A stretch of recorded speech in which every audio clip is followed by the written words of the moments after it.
కారుమోయులు దారిలో కఠిన శిలల నేలలో వెలుగు వీరులు వెలసి కనుల విందు సేయ చాలునా కారుమోయులు దారిలో కఠిన శిలల నేలలో వెలుగు వీరులు వెలసి కనుల విందు సేయ చాలునా ఇరుకులోయ నడుమలో. రక్షకుడైన క్రీస్తు పరిశుద్ధ నామములో అందరికీ శుభాభివందనాలు తెలియచేసుకుంటున్నాం. తిరిగి యాత్రికుడు కార్యక్రమానికి అందరికీ స్వాగతం పలుకుతున్నాను. ప్రియ సహోదరి సహోదరులారా, గడిచిన కాలం అంతా మనల్ని పుట్టించి పోషించి సంరక్షిస్తున్న దేవునికి ప్రత్యేకమైనటువంటి కృతజ్ఞతాస్తుతులు చెల్లిస్తున్నాం. చిన్న ప్రార్థన చేసుకుని ఈ కార్యక్రమాన్ని ప్రారంభించుకుందాం. పరలోకమందున్న మా తండ్రి, పరిశుద్ధుడైన మా దేవ, మీ ఘనమైన పరిశుద్ధమైన పాదాలకి వేలాదిగా స్తుతులు స్తోత్రాలు చెల్లించుకుంటున్నాం. దేవ, గడిచిన కాలం అంతా మమ్మల్ని అందరినీ మీరు పుట్టించి పోషించి సంరక్షిస్తూ వస్తున్నారు. మా అందరి తరపున మీకు హృదయపూర్వక ధన్యవాదాలు తెలియజేసుకుంటున్నాం. ఈ టీవీ మీడియా ద్వారా మేము మాట్లాడుతున్నటువంటి వాక్యాలన్నిటినీ మీ బిడ్డలందరికీ చేరుగలుగున సహాయం చేయాలని బ్రతిమాలు వేడుకుంటున్నాం. ఎవరైతే ప్రతి మంగళవారం రాత్రి ఈ యాత్రికుడు కార్యక్రమాన్ని అనుసరిస్తున్నారో ఆ బిడ్డలందరినీ కూడా మీరు ఆశీర్వదించి ఆత్మీయంగా బలపరిచి స్థిరపరచాలని బ్రతిమాలి వేడుకుంటూ, మాట్లాడుతున్న నాకు కూడా సరైనటువంటి జ్ఞానాన్ని ఇవ్వాలని బ్రతిమాలి వేడుకుంటూ, మా యొక్క విన్నపాలు మా క్రీస్తు ప్రభు పరిశుద్ధ నామమున అడిగి వేడుకొనుచున్నాము తండ్రి, ఆమేన్. ప్రియ సహోదరి సహోదరులారా, ఈ మంగళవారం నాడు రాత్రి మనం చదువుకోబడుతున్నటువంటి లేఖన భాగాల మీద కొంచెం అందరూ మనసు పెట్టాలని మనవి చేస్తున్నాను. పోయిన మంగళవారం నాడు మనం మాట్లాడుకున్నటువంటి చివరి వచనం ఏంటంటే, ప్రతిదానికి సేవకుల దగ్గరికి వెళ్ళి మనం అడగొద్దు, ఎవరిని వారు భద్రం చేసుకోవాలన్నటువంటి వచనం. యోహాను రాసిన మొదటి పత్రిక 5వ అధ్యాయం 18-19 వచనాలని మనం చదువుకున్నాం. దీనిలో మరొకసారి నేను రిపీట్ చేస్తాను. దేవుని మూలముగా పుట్టి ఉన్నవాడెవడును పాపము చేయడని ఎరుగుదుము. దేవుని మూలముగా పుట్టినవాడు తను భద్రము చేసుకొను గనుక దుష్టుడు వానిని ముట్టడు. దేవుని మూలంగా పుట్టినవాడంట తనకు తాను భద్రం చేసుకుంటాడు కాబట్టి దుష్టుడు వానిని ముట్టడు. ఇది పోయిన మంగళవారం నాడు చివరి వాక్యంగా మనం చదువుకున్నాం. దుష్టుడు వానిని ముట్టడు, అది ఒక గొప్ప భద్రత. అది ఆ భద్రత ఎవరో కల్పిస్తే వచ్చింది కాదు, తనకు తానుగానే కల్పించుకోవాలి. ఎందుకంటే ఇతను దేవుని మూలముగా పుట్టినవాడు అనే విషయాన్ని గమనించాలి. దేవుని మూలముగా పుట్టినవాడనే ఒక ఆలోచన ఈ వ్యక్తికి ఉండాలి. భౌతిక విషయాల్లో కాకుండా ఆత్మీయ విషయాల్లో నేను ఆత్మ మూలంగా నేను జన్మించాను, నీటి మూలంగా మరలా తిరిగి జన్మించాను అనే విషయాన్ని ఆ వ్యక్తి మననంలో ఉంచుకోవాల్సినటువంటి అవసరం ఉంది. యోహాను రాసినటువంటి మొదటి పత్రికలోనే 3వ అధ్యాయం 10వ వచనం చదివితే, 3వ అధ్యాయం 10వ వచనం, దీనిని బట్టి దేవుని పిల్లలెవరో అపవాది పిల్లలెవరో తేటపడును. దీనిని బట్టి దేవుని పిల్లలెవరో అపవాది పిల్లలెవరో తేటపడును. దేన్ని బట్టి అంటే పైన 9వ వచనాన్ని బట్టి, దేవుని మూలముగా పుట్టినవాడు కనుక పాపము చేయడు. ఎవరైతే బాప్తిసం తీసుకుని దేవుని మూలంగా పుట్టినటువంటి బిడ్డలు ఉంటారో వాళ్ళు పాపం చేయరు. ఈ లోకం పాపంలో చాలా ఒత్తిడి చేసేటటువంటి ఒక పరిస్థితిని మనం ఎదుర్కొంటున్నాం. సాతానుడు సాతాను శక్తుల శోధనల వల్ల పాపంలో పడిపోయేటటువంటి చాలా ప్రమాదం ఉంది. చాలా యాక్సిడెంట్లుగా ఎన్నో జరుగుతున్నాయి. కాబట్టి యాక్సిడెంట్ అనగానే ప్రమాదం అని ఏ రోడ్ యాక్సిడెంట్ అనుకోబాకండి, ప్రమాదకరంగా అనుకోకుండా ఎన్నో జరుగుతున్నాయి. ఈ 10వ వచనం ఏం చెప్తుందంటే, దీనిని బట్టి దేవుని పిల్లలు ఎవరో అపవాది పిల్లలెవరో తేటపడును. దేవుని పిల్లలు ఎవరో అపవాది పిల్లలు ఎవరో. నీతిని జరిగించేవాడు దేవుని బిడ్డ. నీతిని జరిగించకుండా పరిశుద్ధత లేకుండా అపవాదితోటి కలిసి సహవాసం చేసేవాడు అనుకోకుండా అపవాదితో కలిసిపోయి అపవాది క్రియలో కనుక పాలిభాగస్తులు అవుతుంటే అతను దేవుని మూలముగా పుట్టినవాడు కాడు. దీనిలో 10వ వచనంలో ఒక మాట ఉంది. అదేంటంటే, దీనిని బట్టి దేవుని పిల్లలెవరో అపవాది పిల్లలెవరో తేటపడును. తేటగా తెలుస్తుంది నాకు అంటారు. అంటే అర్థం ఏంటంటే మసగ్గా కాదు, తేటగా తెలుస్తుంది. ఆ వ్యక్తి కూడా తేట పడతాడు, అంటే తేటగా కనపడతాడు అతని క్రియల వలన. దీని కంటిన్యూషన్ చదువుతున్న చూడండి. 1 యోహాను 3:10 నీతిని జరిగించని ప్రతివాడును తన సహోదరుని ప్రేమింపని ప్రతివాడును దేవుని సంబంధులు కారు. నీతిని జరిగించని ప్రతివాడును అన్న వెంటనే సహోదరుని ప్రేమించని ప్రతివాడు అనే మాట కలిపి చెప్పాడు చూడండి. పరిశుద్ధుడిగా నీతిని జరిగించినటువంటి ప్రతి బిడ్డ తన సహోదరుని ప్రేమించాలేమో, అంతే కదా. సహోదరుని ప్రేమించిన వాడు నేను నీతిమంతుడు అంటే కుదరదు. సహోదరుని ప్రేమించిన వాడు నేను పరిశుద్ధుడిని అంటే కుదరదు. తన సహోదరుడిని ప్రేమించాలి. దీంట్లో రోమీయులకు రాసిన పత్రిక 6:3-6 రోమీయులకు రాసిన పత్రిక 6:3-6 నేను చదువుతాను చూడండి. ఇంత కాంటెక్స్ట్ అవసరం అంటే అవసరమే.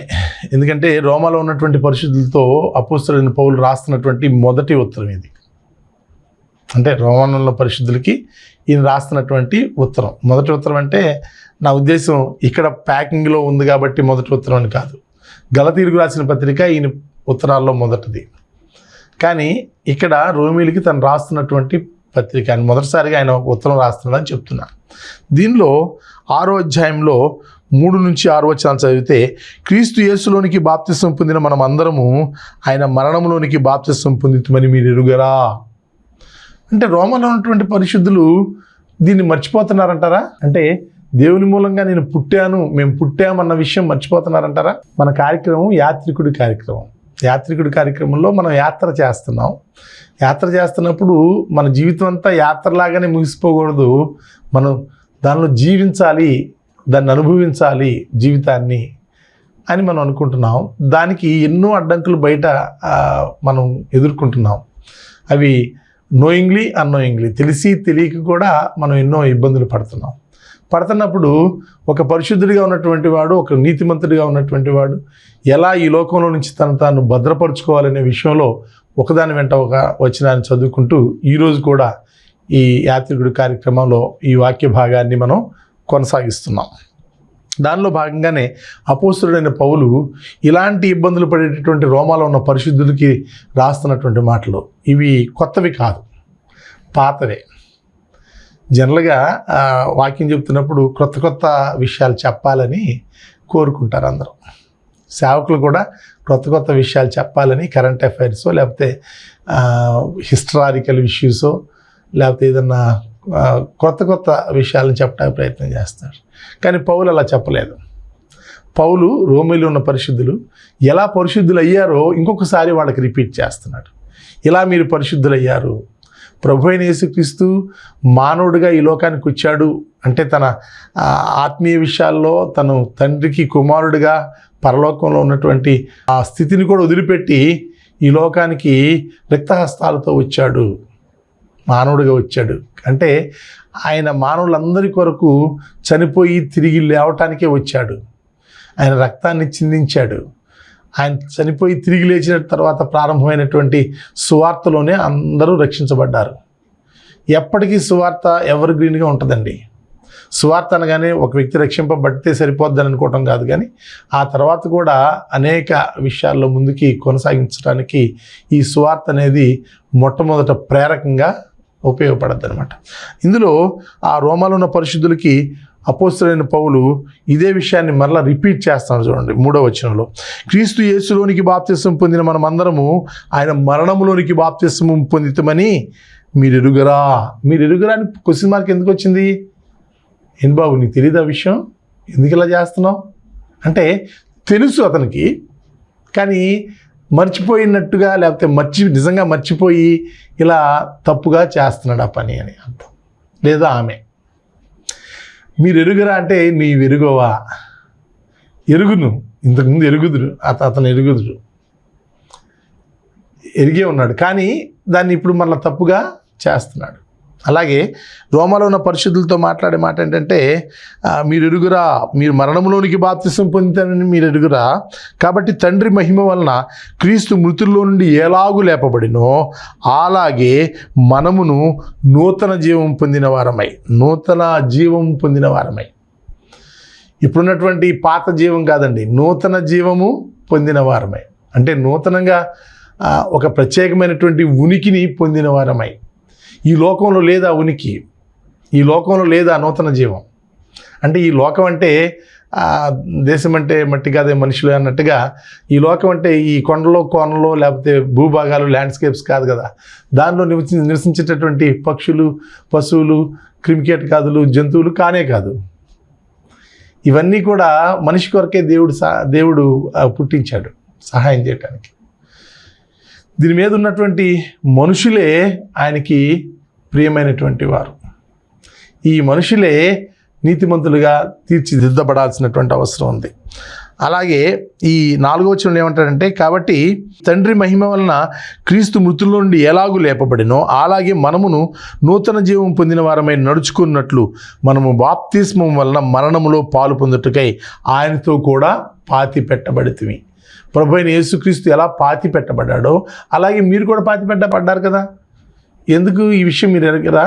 ఎందుకు ఇలా చేస్తున్నారు అని అంటే మానవ నైజం ఏం కనపడుతుందంటే ఆ డే 1 నుంచి ఇప్పటి వరకు, అంటే మొదటి శతాబ్దంలో క్రైస్తవులుగా మారిన 3000 మంది దగ్గర నుంచి ఈనాటి క్రైస్తవులందరి వరకు ఎలా కనపడుతుందంటే వీళ్ళు ఆత్మీయంగా పుట్టాము, ఆత్మీయంగా పెరుగుతున్నాము, ఆత్మీయంగా జీవించాలి, ఎదగాలి అని మనసులో ఉన్నా కూడా శారీరకంగా మరలా వెనక్కి వెళ్ళి పడిపోతున్నారు. గలతీయులకు రాసిన పత్రిక కీ అదే. మీరు ఆత్మీయంగా ప్రారంభించే జీవితాన్ని శారీరకంగా ముగిస్తారా అని అంటాడు.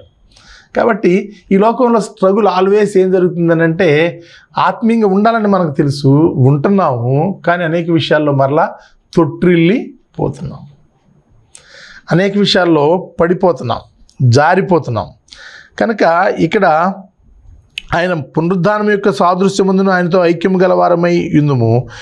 ఏమనగా మనమికను పాపమునకు దాసులం కాకుంటకు పాప శరీరము నిరర్ధకముగినట్లు మన ప్రాచీన స్వభావం ఆయనతో కూడా సిలువ వేయబడినని ఎరుగుదుము. 5 కూడా చదువుతున్నాం. మరియు ఆయన మరణం యొక్క సాదృశ్యమందు ఆయనతో ఐక్యం గలవారమైన ఎడల ఆయన పునరుద్ధానం యొక్క సాదృశ్యమందును ఆయనతో ఐక్యం గలవారమై ఉందాము. ఆయన ఎలా చనిపోయాడో దానిలో కనుక మనం ఐక్యత ఉంటే, ఆయన ఎలా పాతి పెట్టబడ్డాడో దానిలో కూడా మనం ఐక్యత కలిగి ఉంటే, ఆయన ఎలా తిరిగి లేచాడో దానిలో కూడా మనం ఐక్యత కలిగి ఉంటాం. మరణించడం, సమాధి చేయబడటం కంటే కూడా తిరిగి లేవటంలో చాలా ఎక్కువ సెన్సేషన్ ఉంది, చాలా ఎక్కువ సంచలనాత్మకమైనటువంటి జీవన విధానానికి నాంది పలుకుతుంది. కనుక ప్రియ సహోదరి సహోదరులారా, ఎవరైతే దేవుని మూలంగా పుట్టారో వాళ్ళు తనను తాను భద్రపరుచుకుంటారు అంటే అర్థం ఏంటంటే వాళ్ళకి ఒక అవగాహనతోటి ముందుకి కొనసాగుతారు అని. అవగాహన రాహిత్యం కాదు, అవగాహనతోటి ముందుకి కొనసాగుతారు. కానీ అవగాహనతో ముందుకి కొనసాగే వాళ్ళకే మరలా ఇది చెప్పాల్సి వచ్చిందా, ఎంత లోతైనటువంటి విషయం అండి. అది కూడా అపోస్తుడైన పౌలు మీరు ఎరుగరా అనే మాట. మనం ఎరుగుదుము, వాళ్ళు ఎరుగుదురు, కానీ ఎరగమన్నట్టుగా అనుకోకుండా తప్పిదంలో పడిపోయేటటువంటి ప్రమాదం కేవలం ఈ శరీరం వల్లే వచ్చింది. కానీ ఈ శరీరం నివసించడానికి ఈ భూమి మీద మనం అన్ని ఏర్పాట్లు చేయాల్సి ఉంది. కానీ ఈ శరీరాన్ని విడిచిన తర్వాత మనం పరలోకానికి వెళ్ళటానికి అవసరమైనటువంటి ఆత్మీయ విషయాన్ని నేర్చుకోవడానికి కూడా ఈ శరీరమే రూము అనే విషయాన్ని గమనించాలి. మనం ఈ భూమి మీద బ్రతికున్నంత కాలం ఈ శరీరం ఉంటేనే ఆత్మకి రూమ్ అనమాట. అది శరీరం లేకపోతే ఆత్మ ఎక్కడ నివసించే అవకాశం లేదు. దిగంబరిగా ఉండి మా దేవుని దగ్గరికి పరదేశకి వెళ్ళాల్సినటువంటి అవసరం ఏర్పడుతుంది. కాబట్టి ప్రియ సహోదరి సహోదరులారా, ఈ లేఖన భాగాలను మనం చదువుతున్నప్పుడు రోమీయులకు రాసిన పత్రిక 6:3-6 వచనాలు ఎందుకు చూపిస్తున్నానంటే, నీతిమంతుడైనటువంటి వాడు, దేవుని మూలంగా పుట్టినవాడు తను తాను భద్రపరుచుకున్నంటే దాని ఉద్దేశం ఏంటంటే అతను ఎలాంటి వాడో, దేవుని బిడ్డలు ఎలాంటి వారో, అపవాది బిడ్డలు ఎలాంటి వారో తేటగా కనపడుతుందంటే దాని ఉద్దేశం ఏంటంటే అతను వెనక్కి వెళ్ళి తనను తాను మరలా రిపీట్ చేసుకోవాలి. నేను ఎక్కడి నుంచి వచ్చాను, ఎట్లా బ్రతికాను, ఎట్లా బాప్తిసం పొందాను, ఎలా నీతిమంతుని అయ్యాను, ఈ విషయాలన్నీ ప్రతి ఒక్కరు మరలా రిపీటెడ్గా చూసుకోవాల్సినటువంటి అవసరం ఉంది. కాబట్టి ఇందులో అపోస్తలుడైన పౌలు అదే చేశాడు. రోమాలో ఉన్నటువంటి పరిశుద్ధులకి మీరు ఎరుగురా అంటూ, మీరు మరణించారు, సమాధి చేయబడ్డారు, తిరిగి లేచారు. కాబట్టి తిరిగి లేచిన క్రీస్తు ప్రభువు మనకి ఉన్నాడు. క్రీస్తు ప్రభు అనేటటువంటి ప్రధాన యాజకుడు ఒక ఆయన ఉన్నాడు. క్రీస్తు ప్రభు అనేటటువంటి రక్షకుడు మనకున్నాడు. క్రీస్తు ప్రభు అనేటటువంటి మధ్యవర్తి మనకున్నాడు. కాబట్టి దేవునితో కలిసి ఈ సహవాసాన్ని ముందు కొనసాగించడానికి ఈ భూమి మీద ఉన్నప్పుడే మనం తరిపీదు కావాలి. ఈ భూమిని విడిచిపెడితే ఈ పరిశుద్ధత నీతిని మనం కొనసాగించే అవకాశం ఉండదు. అది మన చివరి రోజు అవుద్ది. అదే మన చివరి రోజు అవుద్ది. అసలు సువార్త విషయంలో కొంచెం మనం ముందుకు వెళ్తే ఈ ఎరుగురా అనే దాన్ని ఇంకా క్లియర్గా ఉన్నటువంటి భాగాన్ని మీకు చూపిస్తా. ప్రభు యొక్క సువార్త ఇక్కడ మెన్షన్ చేయబడింది ఎక్కడంటే కొరింథీయులకు రాసిన మొదటి పత్రిక 15వ అధ్యాయంలో ఈ సువార్త గురించి ఒకసారి క్లియర్గా రిపీట్ చేశాడు అపోస్తలుడైనటువంటి పౌలు. ఈ రిపీట్ చేసినటువంటి భాగం ఎక్కడుందంటే 15వ అధ్యాయం మొదటి నుండి 3-4 వచనాల వరకు ఉంది. అపోస్తలుడైన పౌలు కొరింథీయులకు రాసిన మొదటి పత్రిక 15వ అధ్యాయం. ఇది కామన్గా అందరికీ తెలిసినటువంటి విషయాలే, కానీ ఒకసారి నేను చదువుతున్నా, అవసరం ఇది. నేను కొత్త విషయాన్ని చెప్పడానికి కుదరదు. చట్టం అది అలౌ చేయదు, దేవుడు దాన్ని అలౌ చేయడు, యేసుక్రీస్తు ప్రభు అలౌ చేయడు, పరిశుద్ధాత్ముడు అలౌ చేయడు. చెప్పాల్సింది ఏంటంటే పాతదైనా సరే క్రొత్తగా ఎప్పుడు ఒకే విషయాన్ని చెప్పాలి, అంతేగాని మరొక సువార్త మనం ప్రకటించడానికి అవకాశం లేదు. సువార్త అంటే అర్థం ఏంటని మనం ఎవరినైనా అడిగామనుకోండి, చాలామంది మంచి వార్త అంటారు, సేవకులైన వాళ్ళు కూడా క్రీస్తుని గురించినటువంటి వార్త అంటారు, ఇంకా పెద్దవాళ్ళు కూడా ఏదైనా ఆత్మీయంగా బ్రతకటానికి అవసరమైనటువంటి మంచి మాటలయ్యే అంటారు. అన్నీ మంచిదే, కానీ దాంతోపాటు ఈ వచనాన్ని కూడా ఒకసారి గుర్తు చేసుకోండి. ఒకవేళ మీకు ఆల్రెడీ తెలిసుంటే చాలా సంతోషం. ఎందుకంటే అవగాహన లేకుండా సేవకుడే కాదు విశ్వాసి కూడా ఉండకూడదు. అవగాహన లేనటువంటి ప్రయాణం చేయకూడదు. మనం ఎలా నడుస్తున్నామో ఈ దారి ఎక్కడికి వెళ్ళొద్దో తెలవకుండా ప్రయాణం చేయటం వల్ల ఉపయోగం లేదు. సరే, ఒకసారి 15వ అధ్యాయంలో కొరింథీయులకు రాసిన మొదటి పత్రిక 15వ అధ్యాయం మొదటి నుంచి 4 వచనాలు నేను చదువుతాను చూడండి. మరియు సహోదరులారా, నేను మీకు ప్రకటించిన సువార్తను మీకు తెలియపరుచుచున్నాను. ఈ సువార్తను చదివినప్పుడల్లా, మీరు చూసినప్పుడల్లా కొంచెం అండర్లైన్ చేసుకోండి. ఎన్నిసార్లు రిపీట్ అవుతుందో చెప్తాను నేను మీకు. నేను మీకు ప్రకటించిన సువార్తను మీకు తెలియపరుచుచున్నాను, మీరు దానిని అంగీకరించితిరి, దాని యందే నిలిచి ఉన్నారు. రోమాలకు కూడా అదే జరిగింది. మీరు అంగీకరించారు, బాప్తిసం పొందారు, దాని యందే నిలిచి ఉన్నారు, కంటిన్యూ అవుతున్నారు. కానీ మీరేంటో మర్చిపోయినట్టుగా, ఎరగనట్టుగా, అనుకోకుండా ఆత్మీయ దశలో నుంచి శారీరక దశలోకి వచ్చేస్తున్నారు. గలతీ పరిశుద్ధులకు కూడా అదే ప్రాబ్లం. కాబట్టి ఇక్కడ కూడా చూడండి, ఈయన చాలా చక్కగా కొరింథీలో ఉన్న పరిశుద్ధులతో ఏం మాట్లాడుతున్నారంటే, మీరు దాన్ని అంగీకరించితిరి, దాని యందే నిలిచి ఉన్నారు, మీ విశ్వాసము వ్యర్థమైతేనే కానీ నేను ఏ ఉపదేశ రూపంగా సువార్త మీకు ప్రకటించుతునో, రెండోసారి వచ్చింది చూడండి, ఏ ఉపదేశ రూపంగా సువార్త మీకు ప్రకటించుతునో ఆ ఉపదేశముని మీరు గట్టిగా పట్టుకొని ఉన్న ఎడల ఆ సువార్త వలననే మీరు రక్షణ పొందువారై ఉందరు. 2 వచనాల్లోనే 3 సార్లు సువార్తను వచ్చింది. ఆ సువార్త వలననే మీరు రక్షణ పొందువారై ఉందరు. నాకు ఇయ్యబడిన ఉపదేశమును మొదట మీకు అప్పగించుతుని, అదేమనగా ఏంటంటే అసలు సువార్త దగ్గరికి వస్తున్నారు. అదేమనగా లేఖనముల ప్రకారము క్రీస్తు మన పాపముల నిమిత్తం మృతి పొందెనో, సమాధి చేయబడినో, లేఖనముల ప్రకారము 3వ దినమున లేపబడినో. 3 వచనాలు నేను చదువుతున్నా కదా, మీరు వింటున్నారుగా. ఒకవేళ కన్ఫ్యూజ్ అవ్వచ్చు, కానీ సింప్లిఫై చేసి చెప్తాను నేను. సువార్త అన్న మాటకి అర్థం ఏంటంటే క్రీస్తు ప్రభు యొక్క మరణ, సమాధి, పునరుద్ధానాలు. ఇదే సువార్త, ఇదే సువార్త. నేను ఎప్పుడు అడుగుతూ ఉంటాను, ఎవరన్నా మన సహోదరులు ఉంటే ఎక్కడన్నా వాక్యం చెప్పేటప్పుడు, ఎవరన్నా చనిపోతే అది భలే మంచి వార్త చెప్పామని ఎవరన్నా అంటారా? దాన్ని త్వరగా చెప్పడాకైనా ఎవరైనా సాహసిస్తారా? కొంచెం ముందు వెనకాల ఇచ్చి బాగలేదంటాను ముందు చెప్తారు, తర్వాత చనిపోయాడంటాను చెప్తారు. చనిపోవటం అనేది లోకంలో ఒక దుర్వార్త, చెడ్డ వార్త. కానీ ఈ లోకానికి క్రీస్తు ప్రభు మరణం మాత్రం మంచి వార్త. ఆయన ఒక్కడు ఈ లోకంలో ఉన్నటువంటి మానవాళి కొరకు చనిపోకపోతే మనకి మరలా రక్షణ ఉండే అవకాశమే లేదు. కనుక లోకంతో మన ఆలోచనలు ఈ సువార్తకి ఆలోచించుకుంటే ఆపోజిట్గా ఉంటాయి. లోకంలో చెడ్డ వార్త, ఒక వ్యక్తి చనిపోయాడు అనే విషయం వినటం చెడ్డ వార్త అయి ఉండొచ్చు, కానీ లోకంలో ఉన్నటువంటి ప్రజలందరి కొరకు యేసుక్రీస్తు ప్రభు చనిపోవటం మాత్రం మంచి వార్త. సువార్త అంటే సింపుల్గా మంచి వార్త అని తేల్చేయొద్దు, నేను తేల్చేయను. లేఖనాల్లో ఉన్నటువంటి మాట ఏంటంటే క్రీస్తు ప్రభు యొక్క మరణం, సమాధి, పునరుద్ధానం, ఈ మూడు కలిపి సువార్త అని చెప్పబడింది. అది మంచి వార్త. అది వినాలి, విశ్వసించాలి, మారు మనసు పొందాలి, ఒప్పుకోవాలి క్రీస్తు ప్రభు దేవుని కుమారుడు నా సొంత రక్షకుడని. ఆ తర్వాత ఆయన రక్తానికి సాదృశ్యంగా ఉన్న నీటిలో ప్రతి వ్యక్తి బాప్తిసం పొందాలి. పొందిన తర్వాత క్రీస్తు ప్రభు దేవుడు బాప్తిసం పొందిన తర్వాత ఆయనకి రక్షణ అనుగ్రహిస్తాడు. దాంతోపాటు పరిశుద్ధాత్ముడు అనేటటువంటి వరాన్ని కూడా ఇస్తాడు. ఇవన్నీ చేసిన వాళ్ళే రోమాలో ఉన్నటువంటి పరిశుద్ధులు, ఇవన్నీ చేసిన వాళ్ళే కొరింథీలో ఉన్నటువంటి పరిశుద్ధులు. అయినా కూడా మరలా వాళ్ళకి రిపీట్ చేయాల్సి వచ్చింది. ఇందాక రోమాలో మనం చదివామే, అది రిపీట్ చేశారు. మీరు ఎరుగురా, మీరు మరణంలోనికి బాప్తిసం పొందలేదా, అలాగే సమాధిలోనికి బాప్తిసం పొందలేదా, మళ్ళీ ఆయన ఎలా తిరిగి లేచాడు అలా మీరు లేలేదా అంటే మానవ నైజం ఎంత కఠినంగా ఉందో గమనించండి. సాతానుడు మానవుని యొక్క నైజం ద్వారా మానవుని పట్టి తన శారీరకమైనటువంటి ఇబ్బందుల్ని ఆసరాగా చేసుకుని సాతానుడు ఎంతగా మనిషిని అల్లాడిస్తున్నాడో గమనించాలి.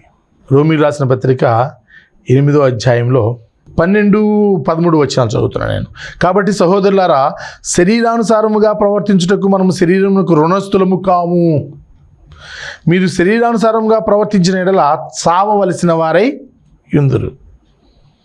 ఏంటది చావవలసిన వారంటే ఈ బాడీ చనిపోవటం అని కాదండి. అది శరీరానుసారంగా మనం బ్రతుకుతున్నప్పుడు ఆత్మ చనిపోయినటువంటి స్థితిలోకి వెళ్ళిపోతాం మనకు తెలియకుండానే. అసలు మనసుకి అది ఆలోచన రానీయుడు సాతానుడు. ఇంకోసారి చదువుతాం చూడండి. మీరు శరీరానుసారముగా ప్రవర్తించిన ఎడల చావవలసిన వారు ఇందురు కానీ ఆత్మ చేత శారీర క్రియలను చంపిన ఎడల జీవించెదరు. ఇది కీ అండి, ఇది కీ పాయింట్. మన బ్రతుకులో మనం ఎప్పటి వరకు శరీర కార్యాలతోటి ఆత్మకార్యాలను చంపుతున్నామో మనం చనిపోయినట్టే లెక్క. ఆత్మ ద్వారా శరీర కార్యాలను చంపితే మనకే ఒక అవగాహన ఉంటుంది, మనం బ్రతికున్నామా చనిపోయాము. అదే అంటారు కదా, నీ మనస్సాక్షి నీ మీద నేరారోపణ చేయని ఎడల నీవు బావుగానే ప్రవర్తించువాడవు అగుదు.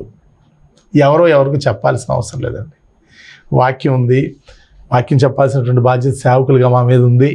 కాబట్టి మేము అన్ని మాధ్యమాల ద్వారా అందరికీ వాక్యాన్ని అందించడానికి కాలినడకను మొదలుకొని ఇప్పటి వరకు మేము సేవ చేస్తున్నాం. కానీ ఎవరి మనస్సాక్షి వాళ్ళకి నేరారోపణ చేయటమా, నేరారోపణ చేయకపోవటమా, దాంతో తన మనస్సు, తన ఆత్మ ఏ స్థితిలో ఉందో తను తప్పకుండా గుర్తెరుగుతాడు. కాబట్టి నెమ్మదిగా ప్రయత్నం చేసి స్థిరపడే దశకి వెళ్ళాలని వాళ్ళకి మనం చేసేటటువంటి సహాయ సహకారాలు మనం చేస్తున్నాం, అందిస్తున్నాం ఆ సమయానుకూలంగా. కనుక ప్రియ సహోదరి సహోదరులారా, ఆత్మ విషయాల గురించి మనం మాట్లాడుకుంటున్నాం. ఎప్పుడైతే ఆత్మీయంగా ఉన్నారో వాళ్ళు కూడా మరలా అనేక సందర్భాల్లో మర్చిపోయి వాళ్ళ ఇష్టం వచ్చినట్టు వాళ్ళు ప్రవర్తిస్తూ మరలా ఒక వార్నింగు ఇవ్వాల్సినటువంటి పరిస్థితికి వాడు తెచ్చుకుంటున్నారనే విషయాన్ని గమనించాలి. యోహాను రాసిన మొదటి పత్రిక 2వ అధ్యాయం 29 వచనం ఇలా చెబుతుంది ఏంటంటే, ఆయన నీతిమంతుడని మీరు ఎరిగి ఉన్న ఎడల నీతిని జరిగించు ప్రతివాడును ఆయన మూలముగా పుట్టి ఉన్నాడని ఎరుగుదుము. ఈ లోకంలో సరైనటువంటి భద్రత లేదు. పూర్తి అభద్రతా భావంతో మనిషి నలిగిపోతున్నాడు. సహోదరులు నలిగిపోతున్నారు, సహోదరులు నలిగిపోతున్నారు. కొంతమందికి బయటికి చెప్పుకునేటటువంటి బాధలు, కొంతమందికి చెప్పుకోలేనటువంటి బాధలు ఉంటాయి. కానీ ఇక్కడ చూసినట్లయితే ఆయన నీతిమంతుడని మీరు ఎరిగి ఉన్నాడలా నీతిని జరిగించు ప్రతివాడును ఆయన మూలంగా పుట్టి ఉన్నాడని ఎరుగుదుము.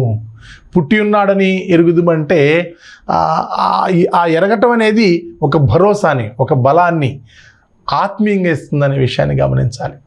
కనుక దీనిలో నుంచి ఒకసారి మనం ముందుకెళ్తే 1 యోహాను 3వ అధ్యాయం 3వ అధ్యాయంలోకి వెళ్దాం. చూడండి, 3వ అధ్యాయంలో ఇంతకుముందు చదివిన వచ్చిన 10వ వచనం కాకుండా 9వ వచనం. దేవుని మూలముగా పుట్టిన ప్రతి వానిలో ఆయన బీజము నిలుచును. దేవుని మూలముగా పుట్టిన ప్రతి వానిలో ఆయన బీజము నిలుచును గనుక వాడు పాపము చేయడు. వాడు దేవుని మూలముగా పుట్టినవాడు గనక పాపము చేయడు. దుర్బీజం లేకపోతే మంచి బీజం అంటారు కదా, ఆయన బీజము నిలుచును కాబట్టి పాపము చేయడు. 3వ అధ్యాయం 18వ వచనంలో ఇలా వ్రాయబడింది, చిన్నపిల్లలారా మాటతోనూ నాలుగుతోనూ కాక క్రియతోనూ సత్యముతోనూ ప్రేమింతము. మాట నాలుక అని అఫ్కోర్స్ నాలుకలిగితేనే మాట వస్తుంది, కదిలితే నా మాట వస్తుంది అనుకోండి. కానీ క్రియతోనూ సత్యంతోనూ ఎదుటివారిని ప్రేమించాలి. అంటే ఈ విషయాన్ని చెప్పి ప్రేమించాలి, ఈ విషయాన్ని చెప్పి ప్రేమించాలి. దీంతో పాటుగా 18వ వచనంతో పాటుగా ఇదే 1 యోహానులో చూడండి 4వ అధ్యాయం 7-8 వచనాలు. ప్రియులారా, మనము ఒకరినొకడు ప్రేమింతము, ఎలయనగా ప్రేమ దేవుని మూలంగా కలుగుచున్నది. ప్రేమించు ప్రతివాడును దేవుని మూలంగా పుట్టినవాడే దేవుని ఎరుగును. దేవుడు ప్రేమస్వరూపి, ప్రేమ లేనివాడు దేవుని ఎరుగడు. ప్రేమస్వరూపి అంటే క్రింద ఏముంటుందంటే ప్రేమ అయి ఉన్నాడు అని ఉంటుంది. ఈ లోకంలో, శపితమైనటువంటి లోకంలో మనుషులందరి మధ్యలో బ్రతికేటప్పుడు ఎన్నో ఒడిదుడుకుల్ని పడుతున్నప్పుడు ఎలా బ్యాలెన్స్డ్గా బ్రతకాలో దానికి అవసరమైనటువంటి విషయాలన్నీ మీ ముందు నేను ఉంచుతున్నాను. దీనిలో 5వ అధ్యాయంలో 1వ వచనం చూస్తే, యేసే క్రీస్తు ఉన్నాడని నమ్ము ప్రతివాడును దేవుని మూలముగా పుట్టి ఉన్నాడు. పుట్టించిన వానిని ప్రేమించు ప్రతివాడును ఆయన మూలముగా పుట్టిన వానిని కూడా ప్రేమించు. అంటే పుట్టించిన వాడంటే పుట్టినవాడు అతన్ని ప్రేమించాల్సిన, ఆ దేవుని ప్రేమించేవాడు పుట్టినటువంటి వ్యక్తిని కూడా ప్రేమిస్తాడు అని. చివరిగా మాట్లాడుకుంటే 5వ అధ్యాయం 4వ వచనంలో, దేవుని మూలంగా పుట్టిన వారందరూ లోకమును జయించుదురు, లోకమును జయించిన విజయము మన విశ్వాసమే. ఇది కంక్లూజన్ అండి ఇవాళకి. మీరు దేవుని మూలంగా పుడితే లోకాన్ని జయిస్తారు. లోకాన్ని జయించడం అంటే లోకాన్ని జయించిన విజయము మన విశ్వాసమే. కనుక ప్రియ సహోదరి సహోదరులారా, ఈ లోకంలో యాత్రికుడిగా జీవనం కొనసాగిస్తున్నప్పుడు భద్రంగా ముందుకు వెళ్ళాలని సూచిస్తూ ఈ వచనాలన్నింటినీ మీ ముందు ఎంతసేపు పంచుకోవడానికి దేవుడు చేసిన సహాయాన్ని బట్టి దేవునికి కృతజ్ఞతలు చెల్లిస్తున్నాం. ప్రార్థన చేసుకుని ఈ కార్యక్రమాన్ని ముగించుకుందాం. పరలోకమందున్న మా తండ్రి, పరిశుద్ధుడైన మా దేవ, మరొకసారి మీ పాద సన్నిధికి వస్తున్నాం. ఈ కార్యక్రమాన్ని ఇలా సాగించినందుకు మీకు స్తుతులు చెల్లిస్తున్నాం. మరలా నెక్స్ట్ మంగళవారం నాడు మేమందరం కలుసుకుని మీ యొక్క లేఖనాలని వినడానికి సహాయం చేయాలని, నాకు కూడా ఈ అవకాశం ఇచ్చినందుకు మరొకసారి కృతజ్ఞతాస్తుతులు చెల్లించుకుంటూ, వింటున్నటువంటి బిడ్డలందరితోటి నేరుగా మీరే మాట్లాడి ఆత్మీయ వాళ్ళ జీవితాల్లో ఎదుగుదలకి మీరే సహాయం చేయాలని బ్రతిమాలి వేడుకుంటూ, మా యొక్క విన్నపాలు మా క్రీస్తు ప్రభు పరిశుద్ధ నామమున అడిగి వేడుకొనుచున్నాము తండ్రి, ఆమేన్. మంచిది. ప్రియ సహోదరి సహోదరులారా, స్థానిక సంఘ ప్రకటనల విషయాలకు వస్తే, ఈ కార్యక్రమంలో ప్రకటన విషయాలకు వస్తే, ప్రతి ఆదివారం నాడు ఆరాధన జరుగుతుంది 10 నుంచి 12:30 వరకు. అలాగే మైఖేల్ స్కూల్ ఆఫ్ థియాలజీ జరుగుతుంది, థియాలజీ క్లాసుల కొరకు. వరల్డ్ ఇంగ్లీష్ ఇన్స్టిట్యూట్ ఇండియాకి సంబంధించిన కార్యక్రమాలు జరుగుతున్నాయి, ఇంగ్లీష్ లాంగ్వేజ్ని ఫ్రీగా నేర్చుకోవడం కొరకు. ఎవరికైనా ఏదైనా సహాయం మా నుంచి కావాలంటే దయతో మా వాట్సాప్ నెంబర్లో మెసేజ్ని పంపించండి, మేము తిరిగి కాంటాక్ట్ చేస్తాం. మా కొరకు ప్రార్థించండి, మీ అందరి కొరకు మేము ప్రార్థిస్తున్నాం. అందరికీ కృతజ్ఞతలు, వందనాలు. సహోదరి సహోదరులారా, తెన్నేరు మరియు పునాదిపాడు క్రీస్తు సంఘాల ద్వారా జరుగుతున్న సేవా కార్యక్రమాలు. మొదటిది world English institute India, free English language teaching. రెండవది Michael school of theology, Bible teaching. మూడవది Dorcas foundation for downtrodden women program. నాలుగవది టీవీ ప్రోగ్రాం యాత్రికుడు తెలుగులో, లైఫ్ ఆఫ్ క్రైస్ట్ ఇంగ్లీష్లో ప్రతి మంగళవారం రాత్రి 8 గంటల నుంచి 8:30 వరకు ప్రార్థనా ఛానల్ ద్వారా ప్రసారం చేయబడుతున్నాయి. ఐదవది యంగ్ ప్రీచర్స్ అసోసియేషన్. ఆరవది యాత్రికుడు టీవీ క్లబ్. ఏడవది podcast master's word in the miserable world. ఎనిమిదవదిగా monthly Zoom meeting, subject life of Christ, ప్రతి నెల చివరి మంగళవారం రాత్రి 7 గంటల నుంచి 8:30 వరకు. 9వదిగా పర్సనల్ ఎవాంజలిజం, వ్యక్తిగత సువార్త సేవ. 10వదిగా పబ్లిక్ గాస్పెల్ మీటింగ్స్. స్వార్థ సదస్సులు. వీటిల్లో దేనిలోనైనా మీరు పాల్గొనాలంటే మేము మనస్ఫూర్తిగా ఆహ్వానిస్తున్నాం. రండి, మాతో కలిసి ఈ కార్యక్రమాల్లో పాల్గొనండి. లేదా మీ దగ్గర ఈ కార్యక్రమాల్లో ఏదైనా జరపబడాలి అంటే దయచేసి మా వాట్సాప్ నెంబర్కి సంప్రదించండి.